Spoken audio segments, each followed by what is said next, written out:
and it's going to be talking about the MCU, which I was just bringing up, and that is going to be on.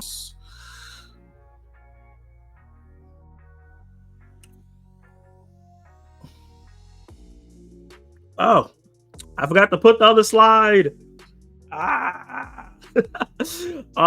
So yeah, with the Russo brothers being a producer on this movie. The reason why I wanted to bring this up because there's been a lot of headlines. Oh my God, Russo brothers are back in the MCU. Oh my God, they're going to be directing the film. Oh my God, they're writing the story.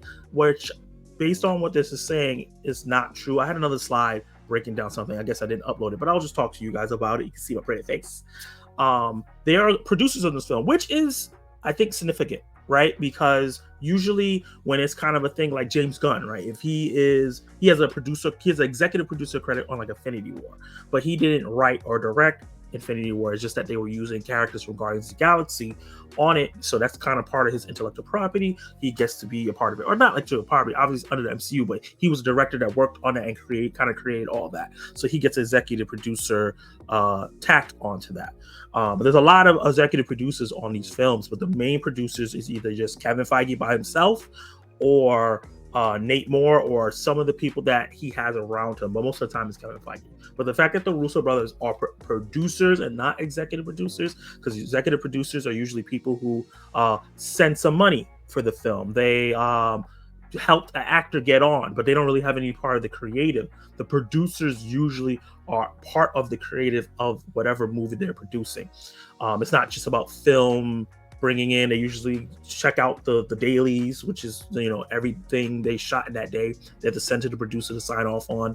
They check through the script and things like that. So what I think is happening here, because Kevin Feige still has a great relationship with these guys, I think that what he's doing is having them come in and making sure that this version of Captain America, this new movie has some semblance and some connective tissue to what they did, and they're probably bringing storylines over from the past Captain America storylines into this one and making sure everything is kind of clean. And I think he's there on like an advisory role on this. That's what I'm predicting. I don't think they're going to be writing anything in the script. I don't think they're going to be taking over directing duties. The Russo brothers have gone on record saying that they're still interested in directing MCU content, but they're saying they're probably not going to be available to the end of the decade, which is like in 6 years, because they have Extraction 3, they have not Fall Guy.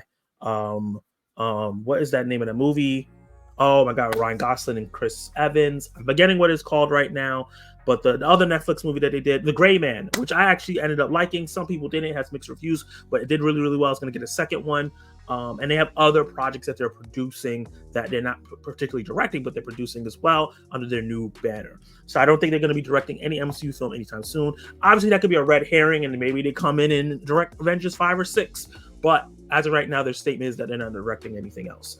But I do think that they want to keep the Captain America brand strong. So I think they're helping everything they can do with Captain America Brave New World and making sure all that is great. And obviously they introduced Sam Wilson into the MCU and everything like that. So that's really, really cool. And I think that's really smart. I think if they do like another Guardians of the Galaxy movie with that new team without James Gunn, even though he's heading DC, they should make him a producer on that film. I think it's fine. There's no real beef between the studios like that. I know he probably might not have no time, but I think that would be a good thing for him to kind of have a little, because he's Rocket in there, so it'd be great for James Gunn to be a producer on that film. But guys, let me know in the comments down below, what do you think about the Russo brothers being producers on there? What do you think their roles are in there? Do you think that they're helping the director along? Do you think they're doing anything with the scripts, or are they kind of like a guiding hand for the film behind the scenes, working with Kevin Feige and Nate Moore, who did Falcon and Winter Soldier? Makes sense that he is also coming here, because they're probably going to take storylines from that TV show